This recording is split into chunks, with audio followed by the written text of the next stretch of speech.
Bueno, estamos de regreso en este espacio, en esta cumbre global por la libertad de prensa. Y bueno, hemos conversado con varios personajes de esta conferencia, colegas periodistas, gente que, bueno, pues está aquí para discutir estos temas de los que hemos compartido con ustedes esta mañana y la de ayer en esta cobertura desde acá en Londres. Eh, Tenemos en este momento la oportunidad de conversar con Pau Ugaz, que junto con Pedro Salinas se convierten en dos de los periodistas que más interés generan por su historia, por lo que ha pasado con sus trabajos de investigación en Perú, por su decisión de revelar asuntos relacionados con la pederastia clerical y los abusos en contra de menores, en todo caso, con una investigación que terminó o ha terminado o está en una circunstancia judicial de la cual le pido a ella que nos la cuente, que nos cuente su historia y la de Pedro Salinas, que bueno, pues se ha llevado incluso a expresiones internacionales de solidaridad y varias cosas importantes de las cuales, Pau, te invito a que platiquemos en este espacio, en estos minutos de programa y bueno, pues bienvenida. Okay. Gracias por estar aquí. No, a ustedes, muchas gracias. Bueno, Pedro Salinas y yo publicamos el libro Mitad monjas, mitad soldados, que develó los abusos del sodalicio, muy similar a lo que pasó en México con Marcial Maciel, con el caso Caradima en Chile, y nosotros lo que revelamos, aparte de abusos físicos, sexuales y psicológicos, es el manejo económico que está haciendo la organización Sodalicio bajo el concordato firmado entre el Vaticano y el Estado peruano. Ese libro, que es el que estoy preparando yo para este año, ha hecho que me hayan demandado ya desde el año pasado el arzobispo de Piura, que es del Sodalicio, en el norte del país, la ciudad se llama Piura. El propio arzobispo. El propio arzobispo nos demandó a mí, a Pedro Salinas, buscando algún artilugio. Gracias a la presión del Vaticano, el arzobispo Eguren se desistió en el caso de Pedro Salinas, pero en mi caso, si bien anunció haberse desistido, en mi caso todavía no se retira. Incluso me han abierto un segundo proceso en Piura también, a raíz de que yo declaré como testigo en el caso de Pedro Salinas en Piura, alegando falsedad genérica. Esto es aparte es un hostigamiento, ha hecho que Amnistía Internacional haga una campaña internacional con mi caso y con otras defensoras de derechos humanos en Perú, bajo este paraguas que se llama Valiente, con el fin de que se conozca fuera este hostigamiento judicial que en el caso de los periodistas busca acallar investigaciones de organizaciones poderosas. ¿Hasta dónde llega esta investigación que compartiste y que has hecho con Pedro Salinas? Cuéntanos más detalles de lo que lograron saber y de lo que han publicado. 5 años de investigación, se publica el año 2015, develamos una organización católica de extrema derecha en la cual habían cometido abusos sexuales contra sus miembros físicos y psicológicos durante, casi 40 años, y esa investigación recién salió a la luz cuando la organización estaba por cumplir 45 años.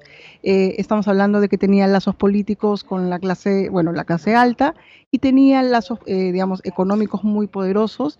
No solo está en Perú, está en Ecuador, está en Chile, está en Colombia, está en Brasil, y es una organización que gozaba de muchísimo prestigio social para que los padres dejaban que sus hijos estén allí, porque ser sodalite era muy parecido a ser Opus Dei en cierta clase social, les daba prestigio. En Chile tienen mucha presencia, y la investigación lo que revela es cómo se les preparaba mitad monjes, en el lado católico, pero mitad soldados, una formación física muy dura que las hacía como prepararlos para la suerte, la llegada de un nuevo líder y del hombre nuevo. Entonces lo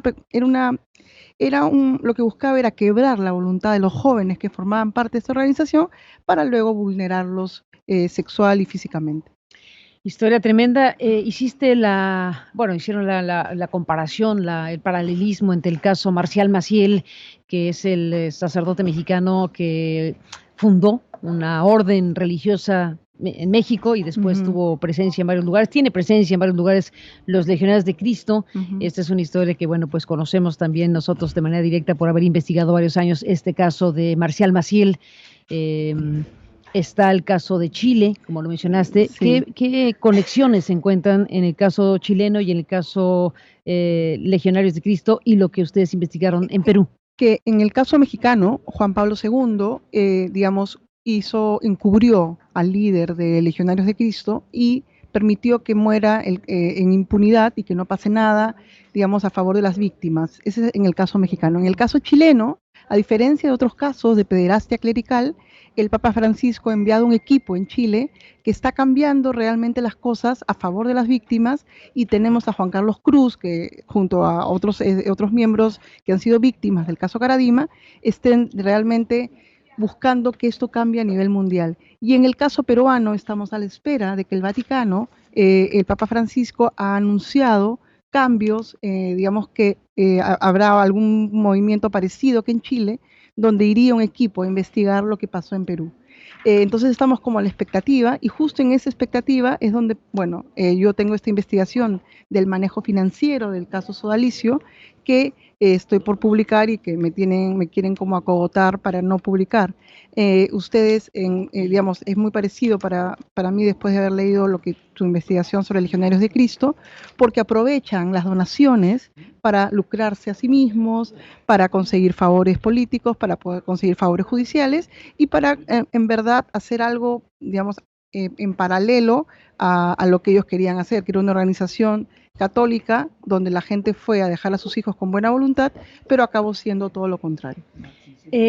Dijiste que por presión del Vaticano, en el caso de Pedro Salinas, se desistieron de las acusaciones, o cuál fue la figura legal, pero así fue, el Vaticano empujó para que no siguieran. Según información periodística que hemos tenido, gracias a la presión del Vaticano. Interesante tema, ¿no? Sí, bien interesante, porque en este caso... O sea, la presión para que dejaran de acosar a los periodistas. Exactamente, pero hay un giro importantísimo. Hay un giro importante porque, si te das cuenta, en febrero de este año hubo una cumbre mundial contra la pederastia clerical. Convocada por Francisco. Convocada por Francisco, en el mismo momento que un arzobispo estaba demandando a 2 periodistas. Entonces hay una contradicción muy grande. Brutal, y dijo Francisco, no puede ser. Exactamente. O pudo haber dicho Francisco. O su gente cercana, digamos, que tenía que desistirse, porque realmente había una imagen contradictoria de lo que quiere hacer ahora la iglesia o la gente que acompaña a Francisco en este caso. Hubo un desistimiento formal en el caso de Pedro Salinas. ¿Esa fue la figura, desistirse? ¿El arzobispo se desistió? Exactamente. Formalmente se desistió en el caso de Pedro Salinas, anunció el desistimiento en mi caso, pero en mi caso todavía no se ha hecho. ¿Hace cuánto ocurrió esto? En abril, a fines de abril. Y en su caso no ha sucedido contigo, pero si anuncia que lo hará, lo hará.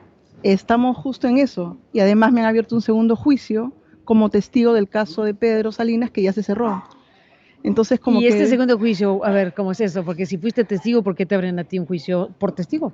Porque por falsedad genérica, y aducen que he sido productora de un documental que hizo Al Jazeera sobre el manejo económico en Piura del sodalicio, y quieren que yo, Paola Ugaz, le diga a Al Jazeera que saque de YouTube el documental del caso sodalicio, o si no, me atenga a las consecuencias. Entonces es realmente Kafka, ¿no? Kafka se reúne con Kafka, y eso, digamos, todavía no para el acoso judicial contra mí.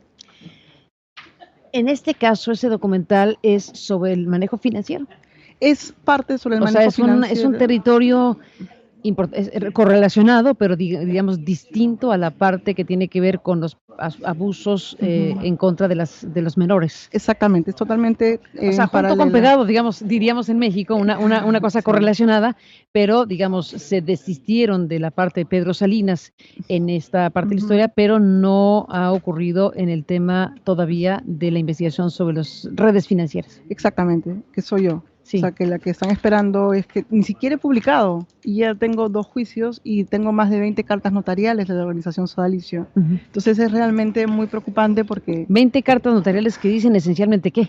Que hable con Al Jazeera para que saque el documental de YouTube, y si no me atienga a las consecuencias, y que realmente, digamos, como mi investigación ha ido avanzando con los colegios, con los cementerios, etcétera, me mandan videos de los colegios y los papás que son felices y sus hijos son felices en esa organización, y que me desista de algo que todavía, como vuelvo a repetir, todavía no publico. Y que tiene que ver precisamente con una cuestión que vas a publicar. Sí, por Editorial Planeta. Con Editorial Planeta Sí. para de una vez adelantar el libro Sí, que viene. exactamente.